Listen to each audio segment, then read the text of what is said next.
पीपली one के मार्ग का रहस्य धनानंद के पुस्तकालय में बड़ी गोपनीयता से छिपा कर रखा गया है। धनानंद नहीं चाहता कि कोई भी पीपली वन जाए या उसके विषय में कुछ भी जाने।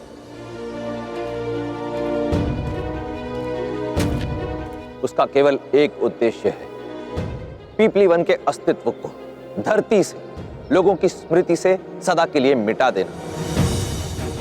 उसने भारत के मानचित्र से पीपली वन को हटा दिया है। जब कोई चिन्ह ही नहीं बचेगा तो कोई पीपली वन कैसे जाएगा? यदि पीपली वन जाना चाहते हो चंद्रगुप्त, तो उस पुस्तक में अंकित उस मानचित्र को चुराना अत्यावश्यक है।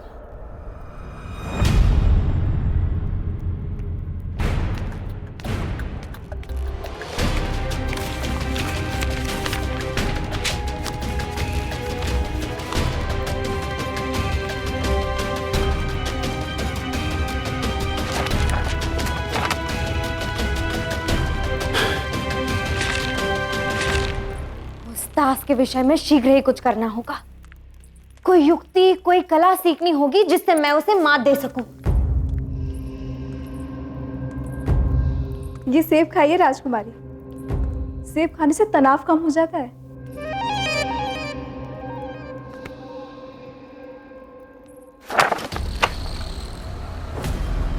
कुछ हलचल सुनाई दे रही है मुझे।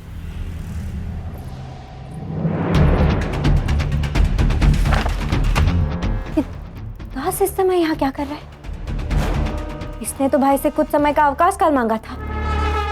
कदाचित इस अवकाश काल में पढ़ेगा, ये अध्ययन करेगा, विद्वान बनेगा राजकुमारी।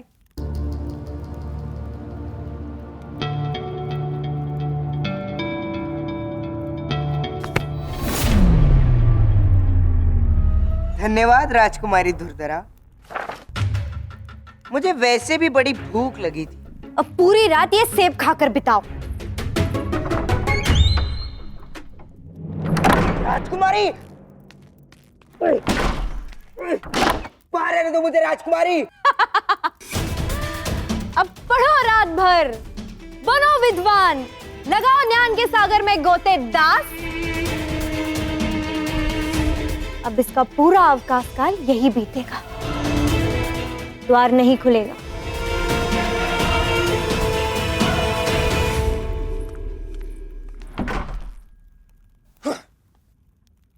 हर बार मेरे मार्ग में नक्शड़ी राजकुमारी क्यों आ जाती है?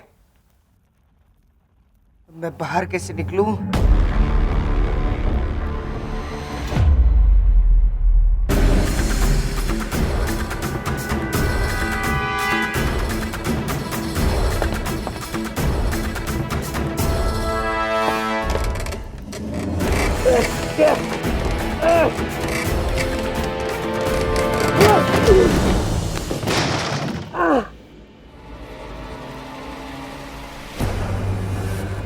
पीपली वन का चिन्ह।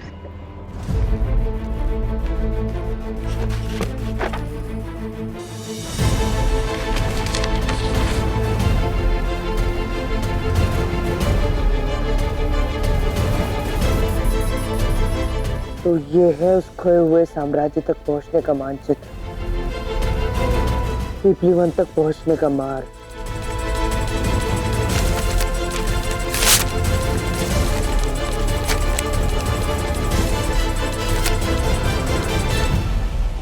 कभी कभी नक्शे लोग भी काम में आ ही जाते हैं। धन्यवाद राजकुमारी धुरधरा।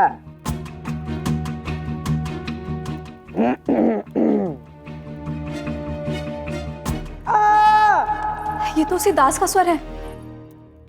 प्रतीत होता है उसे कुछ हुआ है। मुझे उससे क्या? किंतु राजकुमारी आप ये मत भूलिए, इस समय वो सम्राट का प्रिय बना हुआ है, और यदि उसे कुछ हो गया तो 100 प्रश्न खड़े होंगे।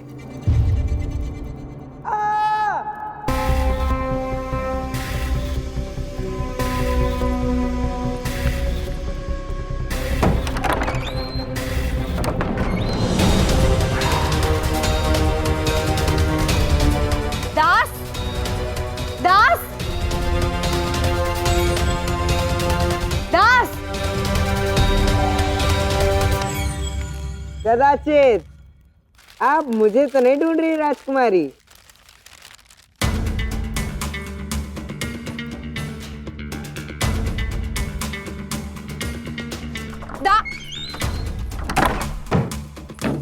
द्वार खोलो दास, द्वार खोलो।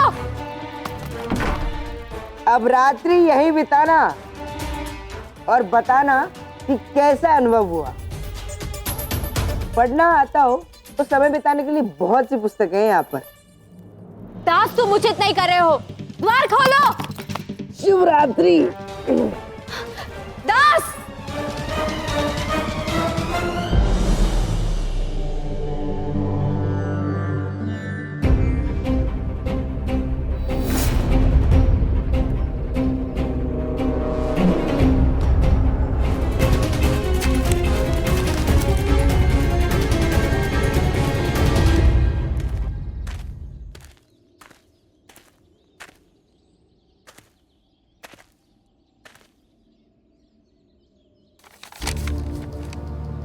अरे आप यहाँ कैसे? तुम कदाचित भूल रहे हो चंद्रगुप्त, ये धरती मेरी माँ है और अपनी माँ के आंचल के प्रत्येक धागे का ज्ञान संतान को होता है। मैं यहाँ के सभी गुप्त मार्गों से परिचित हूँ। क्या? खंड भारत के रचयिता, यदि आपको इन मार्गों का ज्ञान पहले से ही था तो आपने मुझसे इस मानचित्र को क्यों चोरी करवाया? पहले अपनी ज्ञान की गंगा बहा देते और बता देते कि पिपली वन का रास्ता कहाँ है, वहां कैसे पहुंचा जा सकता है। और वैसे भी ये मानचित्र किसी भी काम का नहीं, इसमें कोई मार्ग नहीं है जिससे पिपलीवान जाया जा सके। सम्राट बनने के लिए दृष्टि ही नहीं, दृष्टिकोण भी चाहिए, परंतु अभी तुम्हारे पास केवल दृष्टि है। कोई बात नहीं, शीघ्र ही तुम्हारा दृष्टिकोण भी बदलेगा। इस मानचित्र में वो सभी जानकारी उपलब्ध है जो तुम्हें पिपली वन तक पहुंचा सकती है, परंतु प्रत्यक्ष रूप में नहीं है, गुप्त रूप में है।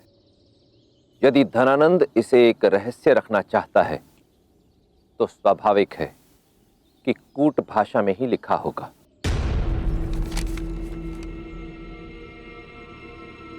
मैंने इसका अच्छे से अध्ययन किया है, इसमें कुछ नहीं है।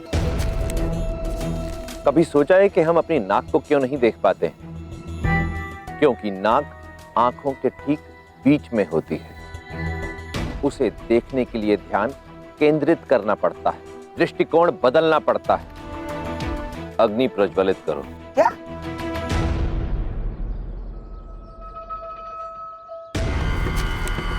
जैसी आपकी आज्ञा, ज्ञान गंगाधारी।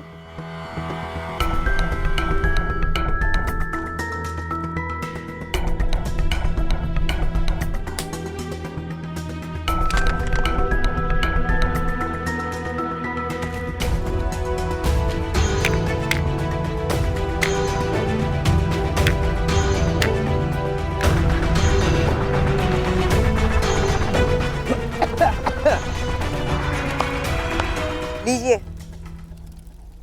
अरे नहीं नहीं नहीं नहीं, आप इससे भी मत जला दीजिएगा। चिंता मत करो, जला नहीं रहा। जैसे सोना अग्नि में तप कर ही कुंदन बनता है, उसी प्रकार ये मानचित्र भी ताप पाने के पश्चात ही दिखेगा।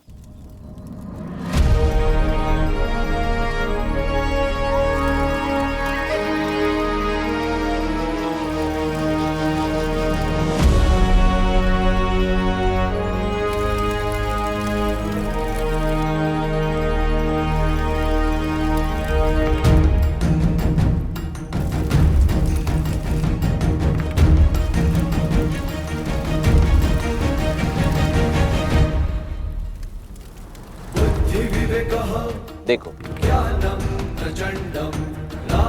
गुप्त सूचना या समाचार भेजने का प्राचीन उपाय एक विशेष स्याही का प्रयोग किया जाता है, जो लिखने के कुछ समय पश्चात अदृश्य हो जाती है और ताप पाने के पश्चात पुनः दिखने लगती है।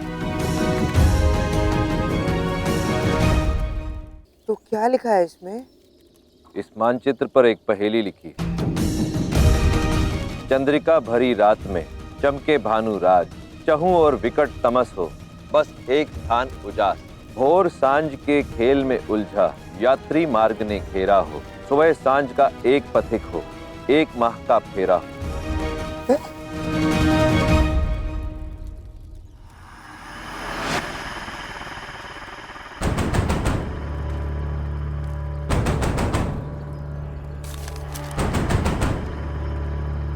अब इसका क्या अर्थ हो सकता है?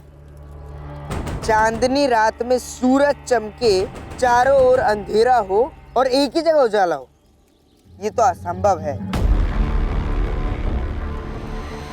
सुबह सांझ का एक पथिक, एक माह का फेरा, क्या बकवास है ये। मुझे लगता है आपको भ्रम हुआ है। ध्यान से देखिए।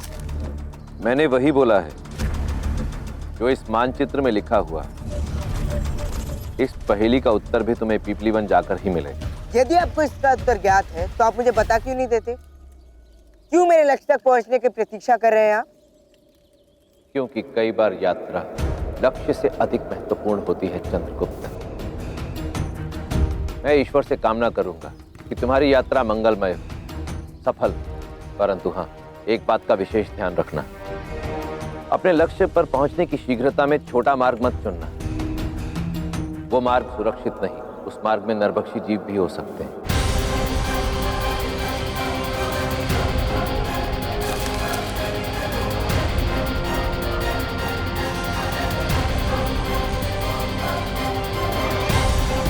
अरे अरे रुकिए तो।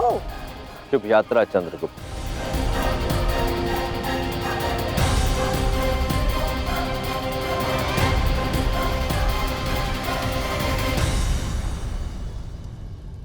कहाँ फंस गया तू चंद्र? एक तरफ ये विस्फोटक पहेली, दूसरी ओर वो खुलिशिका वाला ब्राह्मण, और तीसरी ओर सम्राट धनानंद।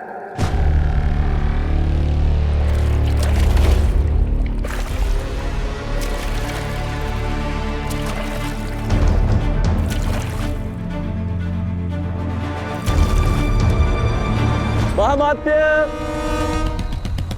साम्राज्य इस नाव के समान होता है जिसमें अनेक छिद्र होते हैं जो शासक और शासन को डुबोने में लगे रहते हैं। ये छिद्र मेरे शत्रु हैं जो निरंतर मुझे और मेरे वर्चस्व को क्षति पहुंचाने का प्रयत्न कर रहे हैं। मेरे सिंहासन पर घात लगाए बैठे। वो सेल्यूकस परास्त हुआ। ना सेल्यूकस अपनी हार मानता है। वो चोर जिसने मेरी मूर्ति का खंडन किया, उसे उसका दंड मिला।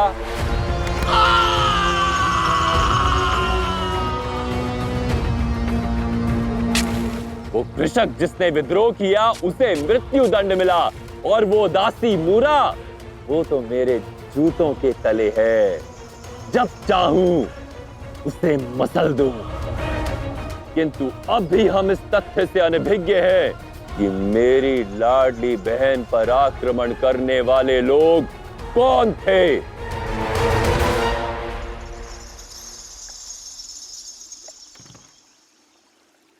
निश्चिंत रहिए महामहिम, इसका पता मैं शीघ्र लगा लूंगा।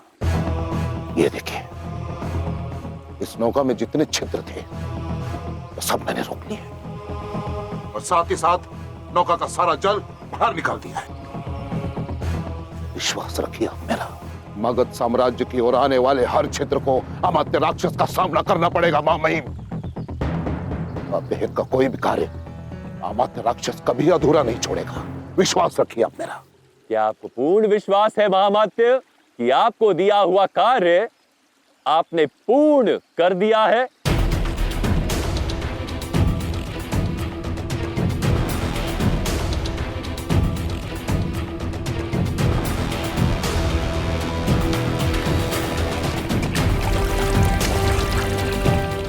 भी इस नौका में एक छिद्र है जो शेष है, वैसे ही एक अदृश्य शत्रु है जो मुझे व्यक्तिगत रूप से क्षति पहुंचाना चाहता है।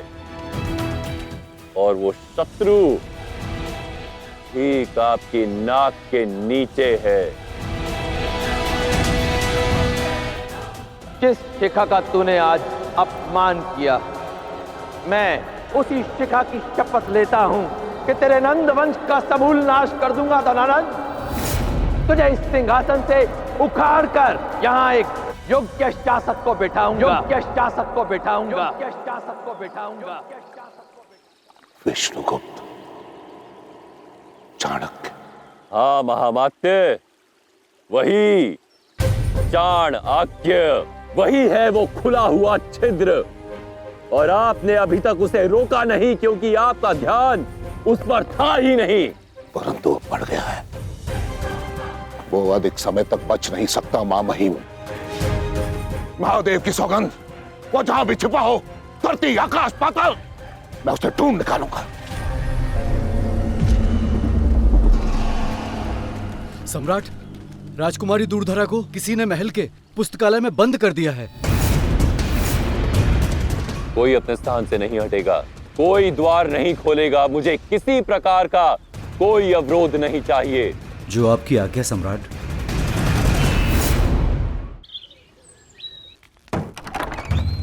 दूरधरा, नहीं, तुम सुरक्षित हो? किसने किया ये?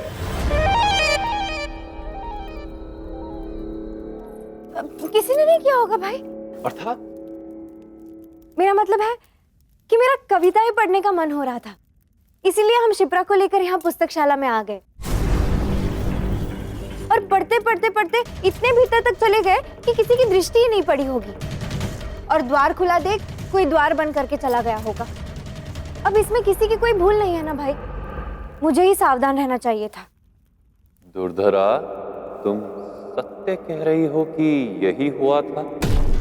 अर्थात भाई, है किसी में इतना साहस कि मगध सम्राट की लाडली बहन दुर्धरा को अंदर बंद कर दे? हाँ? ठीक, जाओ बहन, विश्राम करो।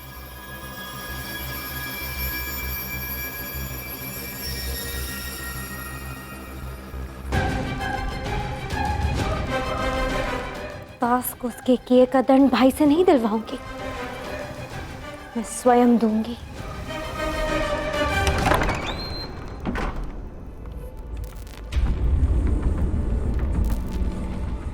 कोई आया था यहाँ, देखिए इस स्थान को। किसी ने यहाँ गहन अध्ययन किया है, वो भी अल्प समय में। तो यह अध्ययन का कारण कुछ ढूंढना था मां महिम।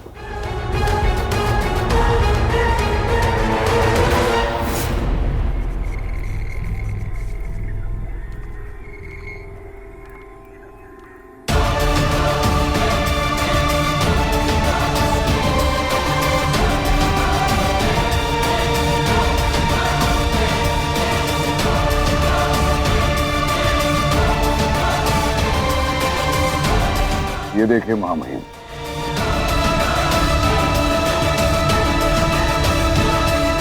पिपलीवान का कटा हुआ नक्शा।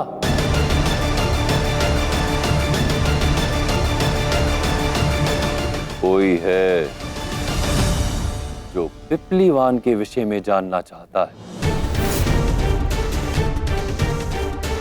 कौन हो सकता है जो पिपलीवान जाना चाहता है महामात्य?